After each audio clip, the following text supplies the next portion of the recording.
Hello, welcome back to Bible Reading with Study Guide. Last time we finished Jeremiah. Today we're going to read Lamentations. This is accredited to Jeremiah. It's his lament, his sad song about what has happened to his country and to the city of Jerusalem and to all the people and all of the stuff that's gone on. All right, Lamentations 1. How lonely sits the city that was full of people. How like a widow is she, who was great among the nations. The princess among the provinces has become a slave. She weeps bitterly in the night. Her tears are on her cheeks. Among all her lovers she has none to comfort her. All her friends have dealt treacherously with her. They have become her enemies. Judah has gone into captivity, under affliction and hard servitude. She dwells among the nations. She finds no rest. All of her persecutors overtake her in dire straits. The road to Zion mourn. The roads to Zion mourn, because no one comes to the set feast. All her gates are desolate. Her priests sigh. Her virgins are afflicted, and she is in bitterness. Her adversaries have become the master. Her enemies prosper. For the Lord has afflicted her because of the multitude of her transgressions. Her children have gone into captivity before the enemy. And from the daughter of Zion all her splendor has departed. Her princes have become like deer that find no pasture, that flee without strength before the pursuer. In the days of her affliction and roaming, Jerusalem remembers all her pleasant things that she had in the days of old. When her people fell into the hand of the enemy with no one to help her, the adversary saw her and mocked her downfall. Jerusalem has sinned gravely, therefore she has become vile. All who honored her despise her because they have seen her nakedness. Yes, she sighs and turns away. Her uncleanness is in her skirts. She did not consider her destiny. Therefore her collapse was awesome. She had no comforter. O Lord, behold my affliction, for the enemy is exalted. The adversary has spread his hand over all her pleasant things, for she has seen the nations enter her sanctuary, those whom you commanded not to enter your assembly. All her people sigh, they seek bread, they have given their valuables for food to restore life.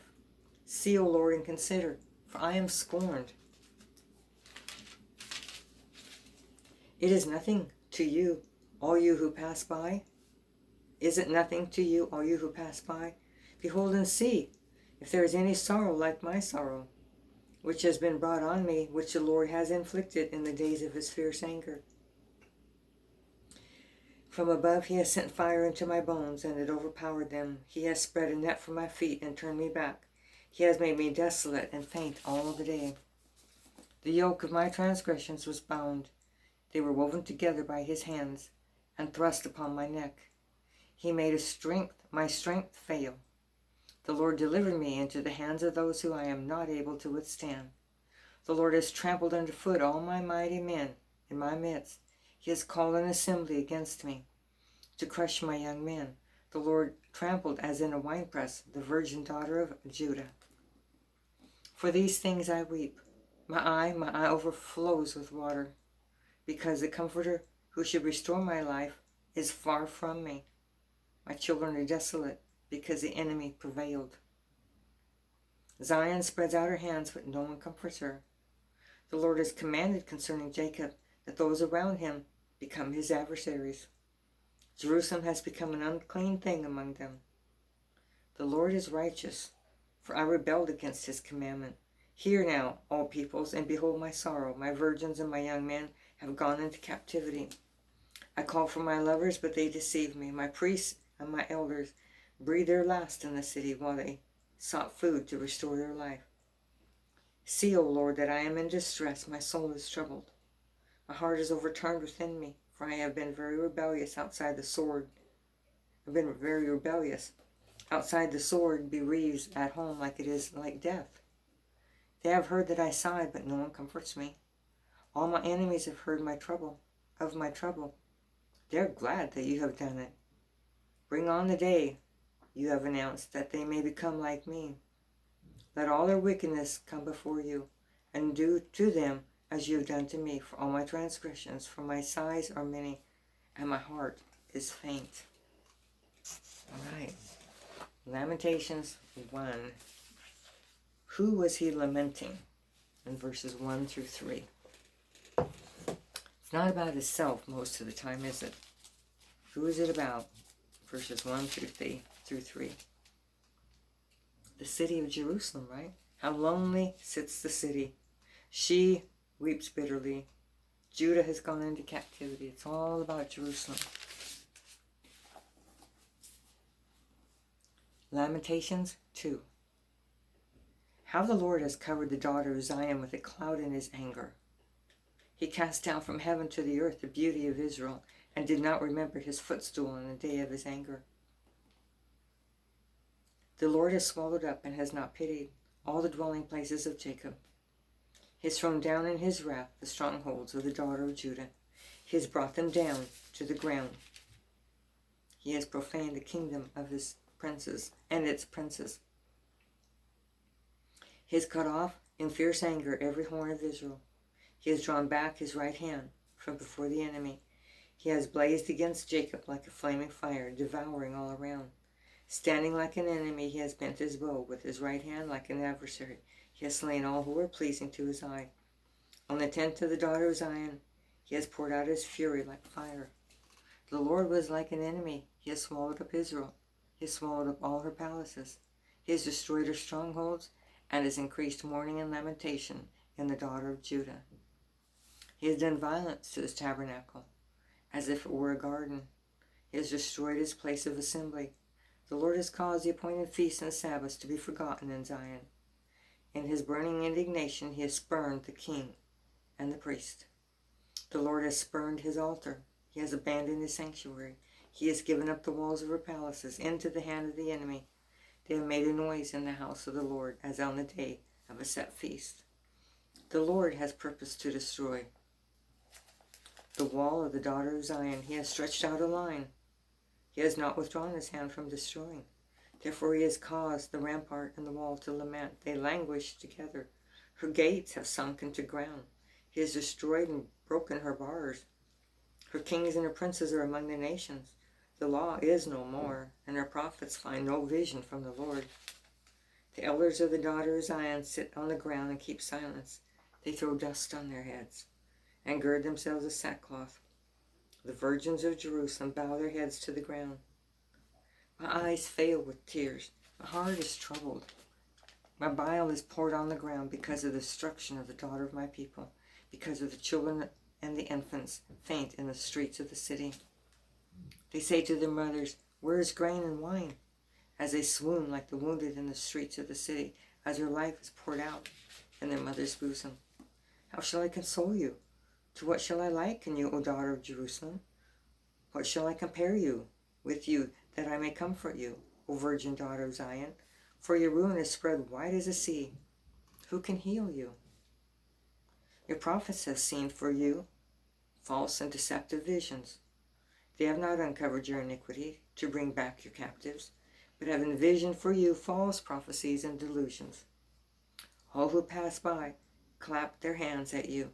They hiss and shake their heads at the daughter of Jerusalem. Is this the city that is called the perfection of beauty, the joy of the whole earth? All your enemies have opened their mouth against you. They hiss and gnash their teeth. They say, "We have swallowed her up. Surely this is the day we have waited for. We have found it, and we have seen it." The Lord has done what he purposed. He has fulfilled his word, which he commanded in days of old. He has thrown down and has not pitied. And he has caused an enemy to rejoice over you. He has exalted the horn of your adversaries. Their heart cried out to the Lord. O wall of the daughter of Zion, let tears run down like a river day and night. Give yourself no relief. Give your eyes no rest. Arise, cry out in the night, at the beginning of the watches. Pour out your heart like water before the face of the Lord. Lift your hands toward him for the life of your young children, who faint from hunger at the head of every street. See, O Lord, and consider, to whom have you done this? Should the women eat their offspring, the children that they have cuddled? Should a priest and prophet be slain in the sanctuary of the Lord? Young and old lie on the ground in the streets. My virgins and my young men have fallen by the sword. You have slain them in the day of your anger. You have slaughtered and not pitied. You have invited us to a feast day, the terrors that surround me. In the day of the Lord's anger there was no refuge or survivor. Those whom I have borne and brought up, my enemies have destroyed. Again, this is the city talking, you might say. And the Lord used all of their enemies to do all of these things to them. The Lord didn't actually do it himself. He used all of these enemies, let them go in and destroy them. Something they'd been wanting to do.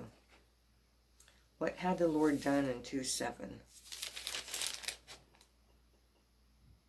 He had spurned his altar. He abandoned his sanctuaries. Didn't want it no more. And how did Jeremiah react in verse 11? My eyes fail with tears. My heart is troubled. My bile is poured out on the ground. Sound like he object. Oh, it's terrible. He's really, really upset. All right. Lamentations 3. I am the man who has seen affliction by the rod of his wrath. He has led me and made me walk in darkness and not in light. Surely he has turned his hand against me time and time again throughout the day. So this is Jeremiah speaking. He has aged my flesh and my skin and broken my bones, and he has besieged me and surrounded me with bitterness and woe. He has set me in dark places like the dead of long ago.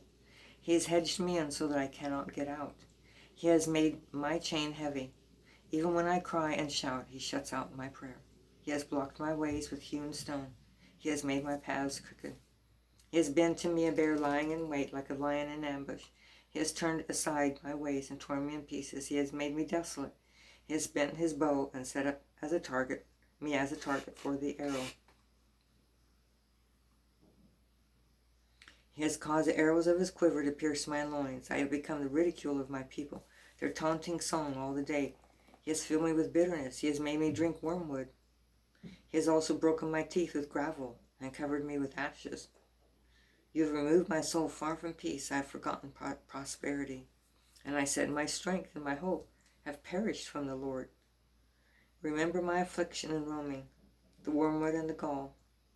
My soul still remembers and sinks within me. This I recall to my mind. Therefore I have hope.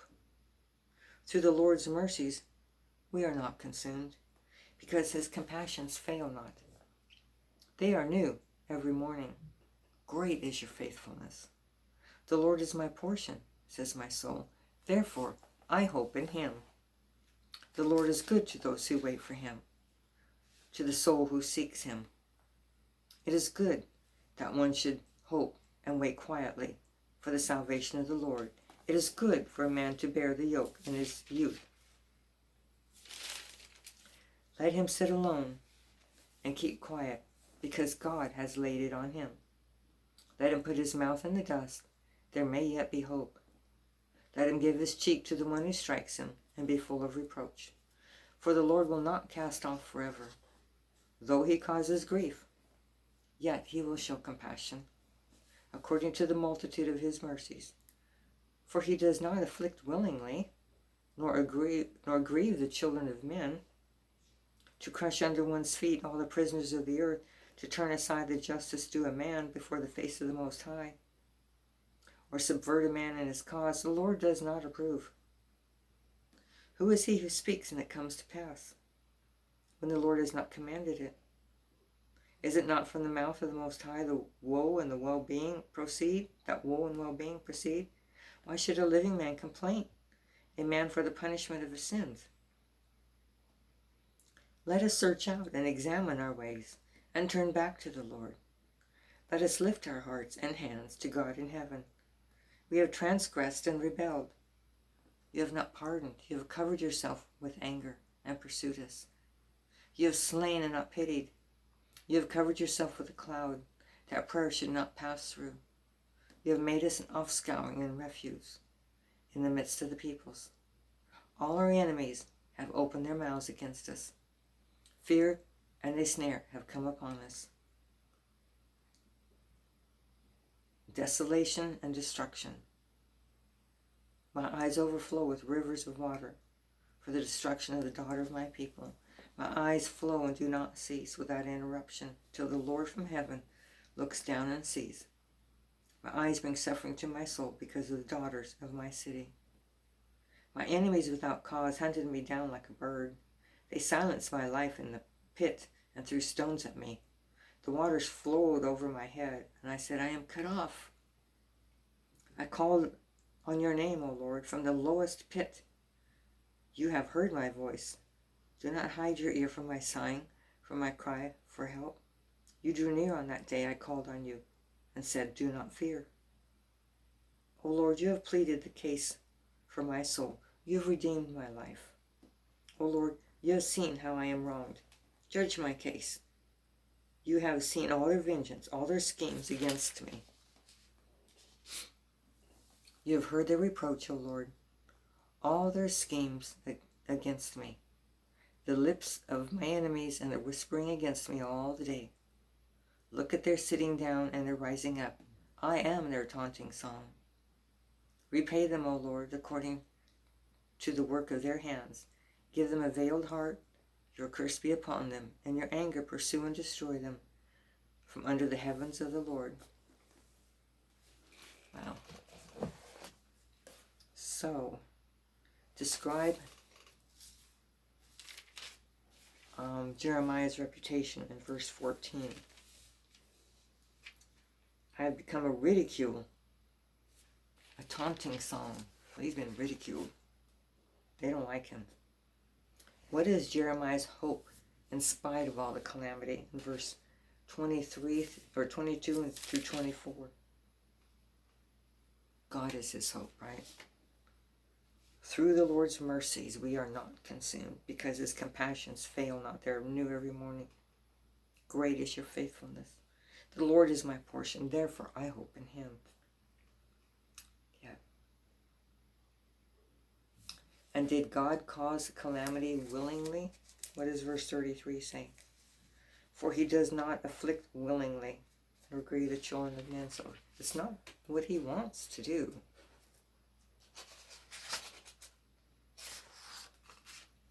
Okay, we'll go on to Lamentations chapter 4. How the gold has become dim, how changed the fine gold. The stones of the sanctuary are scattered at the head of every street. The precious sons of Zion, valuable as fine gold, how they are regarded as clay pots, the work of the hands of the potter. Even the jackals present their breasts to nurse their young, but the daughter of my people is cruel, like ostriches in the wilderness. The tongue of the infant clings to the roof of its mouth for thirst. The young children ask for bread, but no one breaks it for them. Those who ate delicacies are desolate in the streets. Those who were brought up in scarlet embrace ash heaps. The punishment of the iniquity of his daughter of my people, the daughter of my people, is greater than the punishment of the sin of Sodom, which was overthrown in a moment, with no hand to help her.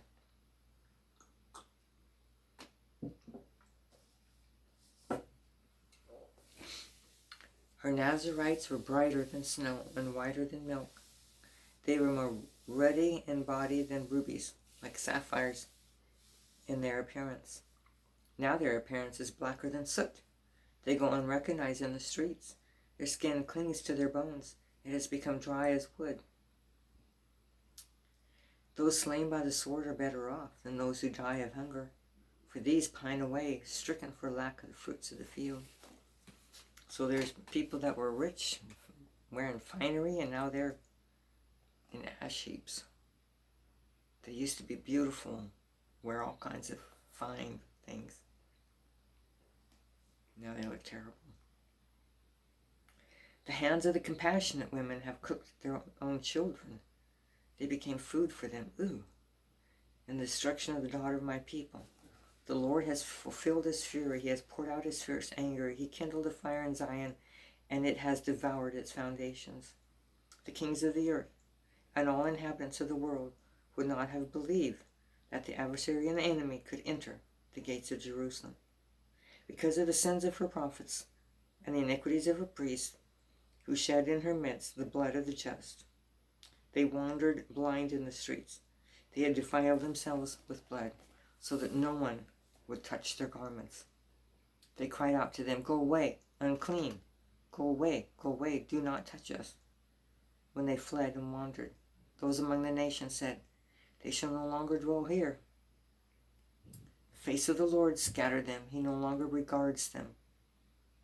The people do not respect the priest, nor show favor to the elders. Still our eyes failed us, watching vainly for our help. In our watching we watched for a nation that could not save us. They tracked our steps so that we could not walk in our streets.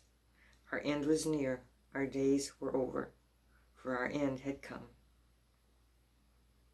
Our pursuers were swifter than the eagles of the heavens. They pursued us on the mountains and lay in wait for us in the wilderness.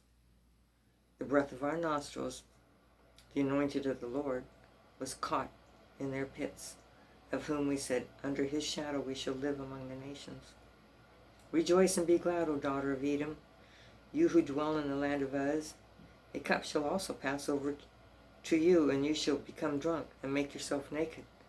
The punishment of your iniquity is accomplished, O daughter of Zion. He will no longer send you into captivity. He will punish your iniquity, O daughter of Edom. He will uncover your sins. Okay, there's one question for chapter 4. Who were his people looking to for help when all this calamity was happening? Who were they looking for? In verse 17, still our eyes failed us, watching vainly for our help.